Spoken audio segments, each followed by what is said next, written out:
visitors start to come from all over India, and it became quite a disturbance in the life of the village. Their decision, okay, they want to see, and now they came from abroad too, they have quite a few. They built a visitor center and you have to pay to visit them, it's becoming a source of income. I like that kind of thinking. You see, I said, those guys are good. This is how they do it. So power outcomes, the projects we have, they continue.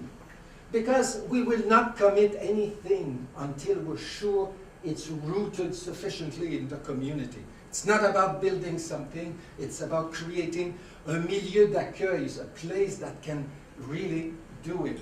When you ask the people over there, you know, what is Bala-Vikasa, they'll say it's us. And this is why we're always very careful. It's not we did. No, it's always theirs. I have, when I visit, one thing, somebody asked me, he says, why have you been with SOPAR for so long? I say, because people don't thank me when I go to India. And they're surprised. Well, you know, in our world today, nobody should have to say thanks to anyone for food or lodging or things. It's the basic. We have a rich enough world to do it. And that's wrong for me. And when I go to India, because of the way it's done, the people don't say, or the sarpanch, the mayor will say that, but the people say, come and see what we have done. It's the pride. It's unbelievable. That I like. To me, that's development that works. In January 2004, the largest Indian daily, which Jay, I'm sure you know, the Times of India, they had asked KPMG to make a short list of the 10 best NGOs in India. There's about 3 million NGOs in India. There's lots of them. I know many of them. The oddest ones are not that many. The good ones are not that many, but there's lots. There's some very good ones in India.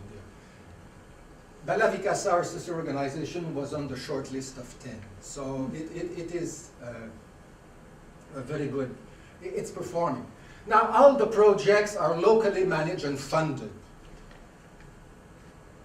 We, SOPAR, become involved financially, partially, maybe in 1 or 2, just to kickstart, to show them what they can do. After that, it's over. Hey, it's your project, it's your money, you have to do it. We want to focus on the autonomy of the people. When they pay, it's theirs, appropriation. They're responsible for it. And when it works, when they do the inauguration, they can say, hey, we did it. Huh? This is what we want, not thank you. No, we don't want that. So the focus is on people, on changing their mentality.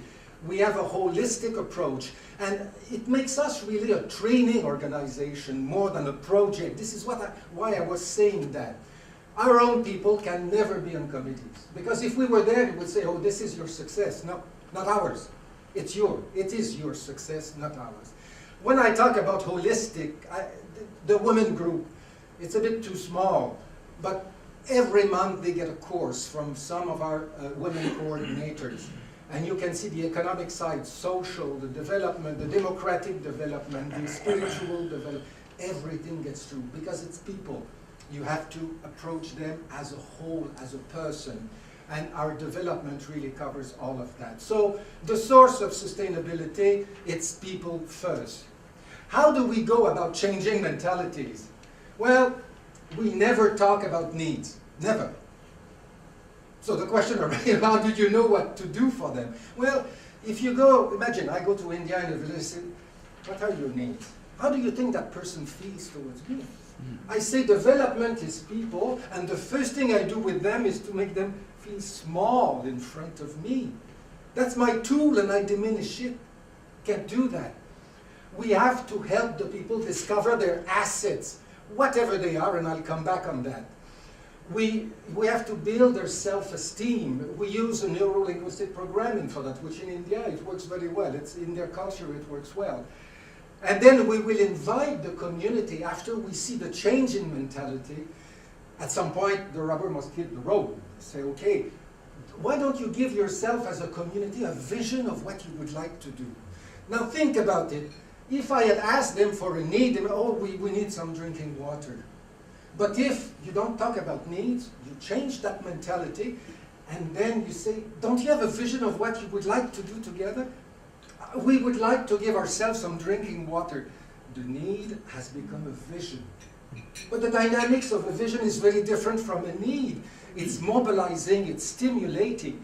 This is how you want to bring it to the community. So when they decide on what to do, they have to elect a project committee. They're going to be responsible for it, and they have to start very quickly to get the local contribution. It's going to be there. So do you know matching contributions? Not matching, they pay most of it. Okay. But well, it depends. Some we may pay over 50, but normally we'll pay 20, 30, 40%, something like that. And that's usually on our first project? The first project or two. After that, we do not have, we continue the training, and I come back to that, okay? Because as they develop new projects, they elect new leaders, they may need some training in conflict resolution, leadership, project management. We do that, and I'll show you our training center. You'll see that we take training quite seriously. We use the ABCD approach. There's a jargon in development, ABCD, assets-based community development. Just an anecdote about it. It was developed in Chicago by the social workers there in the 90s. And guess what Obama was in the 90s? Remember his slogan, yes, we can. It's an ABCD slogan. You can do it. So we really use that kind of approach, and we developed it further. I talk about the assets. What is that? They are resources for making livelihoods and coping with life setbacks. They provide a sense of identity, all those things. But more concretely, capacities, talents. When the poor in a village is there, they feel isolated, just an individual. I cannot do nothing. We will make them discover that when they see themselves as members of a larger community, and you start analyzing what everyone has, what the community has, then it's not zero, it's getting quite interesting. So it's the capacities, talents, skills, association, institution, physical assets, all those things. Very quickly, I don't have that much time, but the social services model, focus on needs, focus on assets, problems, opportunities, focus on individual, focus on the community. The people are the clients in the services. When, for us, they are the citizens, they're the people with the power to do it. It's quite a difference. Programs are the answer in the services. For the other one, it's the people who are the answers. And what is the focus approach is that the community will tend to elect a leader who will be a good seller of their needs to get money.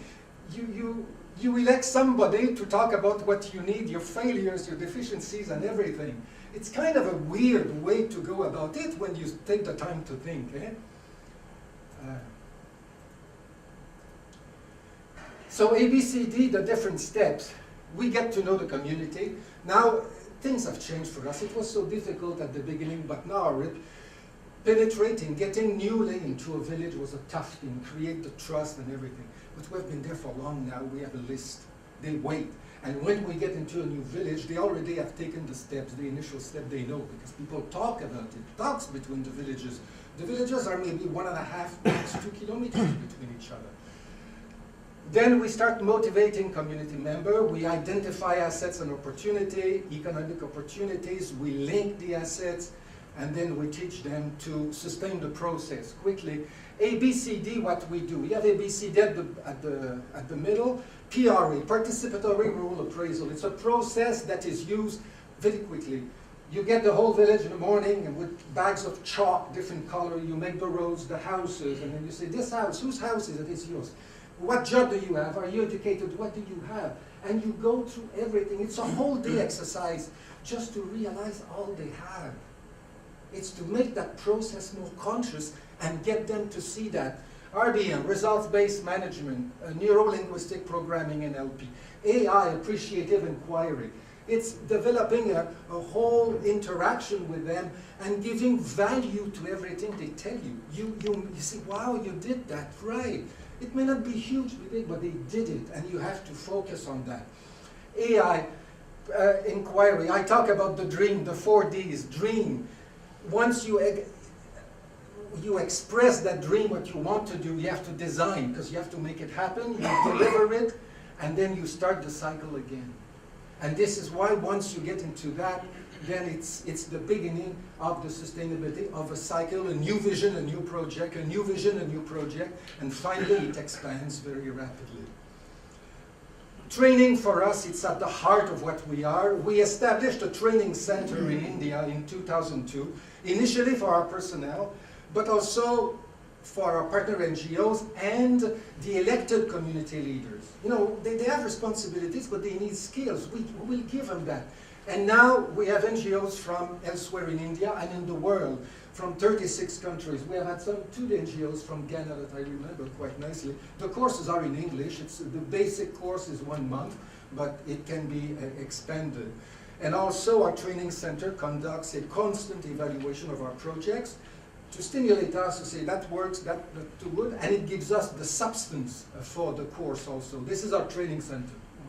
We invested quite heavily in it, so it's a serious organization, really. And we're not a big NGO, eh? Most of you probably have never heard of it, isn't it?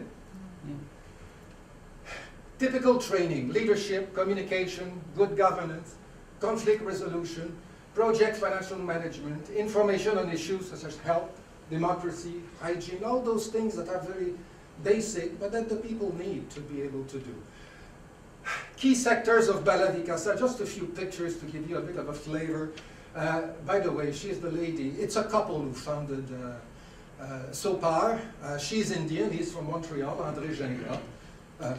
I like those little stories. I'll take 30 seconds. They were both sent to study in Manila in the 60s. They met, fall in love.